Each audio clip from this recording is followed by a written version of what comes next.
Itigil ang lahat. Kung ikaw ay isang Aries, huwag mong lalampasan ang mensaheng ito. May isang malakas na puwersa na gumagalaw sa likod ng mga pangyayari sa iyong buhay ngayon, at kung hindi mo ito papansinin, maaari mong makaligtaan ang isang mahalagang babala ng universo. Huwag mong baliwalain ang sign na ito. Hindi ito aksidente. Hindi ito basta haka-haka. May mangyayari na magpapaikot sa direksyon ng iyong kapalaran, isang senyales na dumarating lamang sa piling mga tao na handang magising sa katotohanan. Kung nakakaramdam ka ng kakaibang kaba, biglaang pag-isip o paulit-ulit na mensahe sa paligid mo. Ito na yon. Makinig ka. Manood ka hanggang dulo. Dahil ang hindi mo nalalaman ngayon ay maaaring magbago ng lahat bukas. Maligayang pagdating sa Cosmic Oracle Divine. Ang banal na espasyong pinagdadaluyan ng mga lihim na mensahe ng universo. Sa sandaling ito, binubuksan natin ang isang espiritual na portal kung saan ang enerhiya ng mga bituin ay nagsasalita, at ang kapalaran ay dahan-dahang nahahayag. Ang mensaheng ito ay hindi para sa lahat, ito ay para lamang sa mga Aries na pinili ng kosmos na makatanggap ng gabay, babala, at pag-asa. Huminga ka ng malalim. Ihanda ang iyong isip at puso. Dahil ang universo ay may nais ipaalam sa iyo at nagsisimula na ito ngayon, Aries, makinig ka ng mabuti. Ang senyas na ito ay hindi dumating para takutin ka, dumating ito para gisingin ka. May isang desisyon na matagal mo nang iniiwasan. May isang katotohanang pilit mong tinatalikuran. At ngayon, ang universo mismo ang kumakatok sa iyong kamalayan. Kapag may biglang nangyari na hindi mo inaasahan, huwag kang magalit. Kapag may taong biglang lumayo o magsalita ng totoo, huwag kang masaktan. Dahil minsan, ang pagkawala ay proteksyon at ang sakit ay paggabay. Ito ang sandali ng pagpili. Mananatili ka ba sa takot o hahakbang ka sa liwanag na inilaan para sa iyo?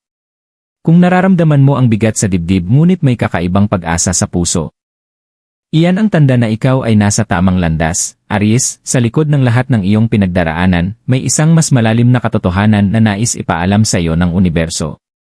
Hindi lahat ng kaguluhan ay masama. Hindi lahat ng pagkaantala ay kabiguan. May mga sandali sa buhay na tila magulo, ngunit sa mismong kaguluhang iyon, tahimik na binubuo ang iyong susunod na hakbang. Kung napapansin mong paulit-ulit kang hinihila pabalik sa mga alaala, sa mga taong akala mo ay tapos na, o sa mga sitwasyong akala mo ay nalampasan mo na. Ito ay hindi para saktan ka muli. Ito ay upang ipaalala sa iyo kung gaano ka nakalayo narating. Ang enerhiya na bumabalot sa iyo ngayon ay mabigat ngunit makapangyarihan.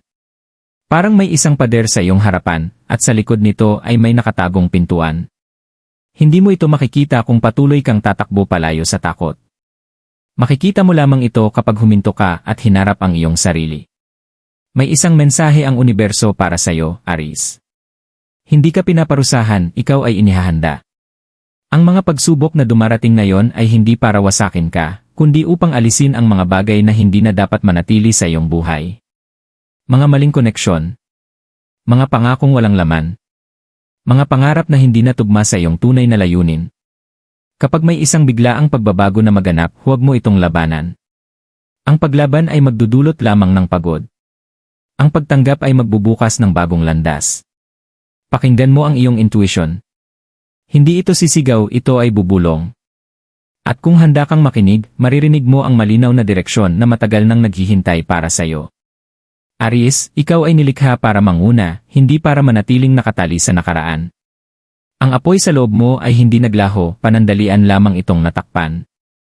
At ngayon, unti-unti itong muling nag-aalab. Ito ang yugto ng iyong buhay kung saan kailangan mong magtiwala.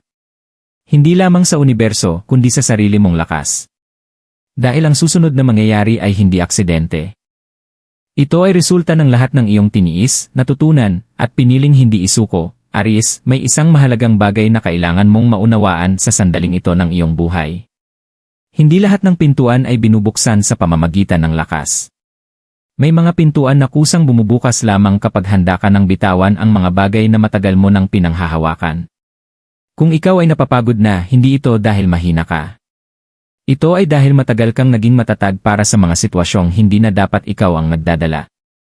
Ang universo ay nakakita ng iyong pagtitiis. Narinig nito ang iyong mga tahimik na panalangin na hindi mo man lang masambit ng malakas. Ngayon, ang enerhiya sa paligid mo ay nagsisimulang magbago. Mararamdaman mo ito sa paraan ng iyong pag-isip. Sa mga tanong na biglang sumisibol sa iyong isipan. Sa pagnanais na umiwas sa ingay at hanapin ang katahimikan. Ito ay hindi pagkaligaw. Ito ay paggising. May isang katotohanan na unti-unting inihahayag sa iyo. Hindi mo kailangang ipilit ang mga bagay na hindi na umaayon sa iyong kaluluwa. Kapag may isang bagay na paulit-ulit na nasisira, maaaring ito ay hindi para ayusin, kundi para tuluyang iwanan. Aries, huwag mong katakutan ang pagbabago ng direksyon. Ang pagliko ay hindi nangangahulugang mali ang dinaanan mo. Ibig lamang sabihin nito ay may mas angkop na landas na naghihintay. May mga senyales na ipapakita sa iyo ang universo. Sa pamamagitan ng mga salita ng ibang tao. Sa mga pangyayaring tila walang koneksyon. At sa mga damdamin hindi mo maipaliwanag. Kapag dumating ang sandaling kailangan mong pumili, piliin mo ang kapayapaan kaysa sa takot. Piliin mo ang katotohanan kaysa sa pansamantalang aliw. Dahil ang landas na puno ng liwanag ay hindi palaging madali, ngunit ito ang magdadala sa iyo sa tunay mong layunin. Ang apoy ng Aries ay apoy ng tapang, ng simula, at ng pagbabago. Hindi ka nilikha para manatili sa dilim. Ikaw ay nilikha para magsindi ng liwanag, una sa iyong sarili, at pagkatapos sa iba.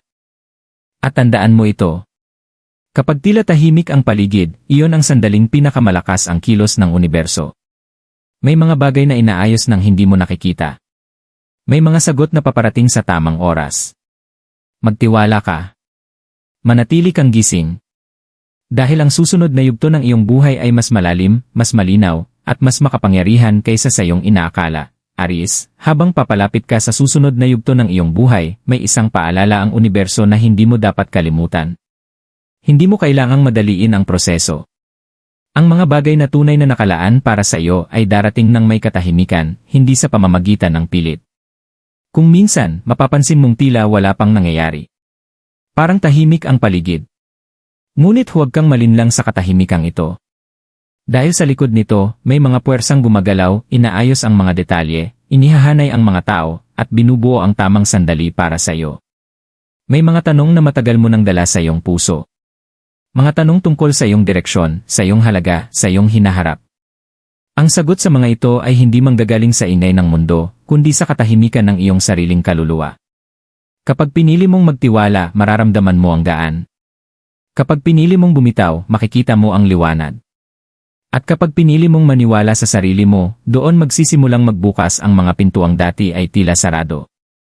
Aries, hindi ka nag-iisa sa paglalakbay na ito. Ang universo ay kasama mo, tahimik na gumagabay, maingat na nagbabantay. Ang bawat hakbang na ginagawa mo ngayon ay may saysay, kahit hindi mo pa ito lubos na nauunawaan. Ito ang sandali ng panloob na lakas. Ito ang sandali ng malinaw na pagtingin. Ito ang sandali kung saan ang takot ay unti-unting napapalitan ng pananampalataya. At tandaan mo, ang tunay na himala ay hindi palaging dramatiko. Minsan, ito ay dumarating bilang kapayapaan. Minsan, ito ay dumarating bilang malinaw na desisyon. At minsan, ito ay dumarating bilang tapang na piliin ang sarili. Manatili kang bukas. Manatili kang handa. Dahil ang liwanag na hinahanap mo ay mas malapit kaysa sa iyong inaakala. Aries, kung naramdaman mo ang bigat na unti-unting gumagaan. Kung may isang salita o linya sa mensaheng ito na tumama sa iyong puso, huwag mo itong baliwalain. Ibig sabihin lamang nito ay ikaw ang tinatawag ng universo sa sandaling ito. Isulat mo sa comments ang salitang tinatanggap ay bilang tanda na bukas ka sa gabay, pagbabago, at biyayang nakalaan para sa iyo. Ang simpleng pagkilos na ito ay isang anyo ng intensyon. At ang intensyon ay may kapangyarihan. Kung nais mong patuloy na makatanggap ng mga mensahe mula sa kosmos, mga babala na nagliligtas, at mga paalala na nagbibigay lakas sa kaluluwa, mag-subscribe ka sa Cosmic Oracle Divine. I-like ang video na ito bilang pasasalamat sa enerhiyang gumabay sa iyo ngayon. At i-share ito sa isang taong sa tingin mo ay nangangailangan ng mensaheng ito. Maaaring ikaw ang maging tulay ng liwanag sa kanilang buhay. Tandaan mo, Aries. Kapag pinili mong makinig, ang universo ay laging sumasagot. Hanggang sa muli. Dito sa Cosmic Oracle Divine, kung saan ang mga bituin ay nagsasalita at ang kapalaran ay gumigising.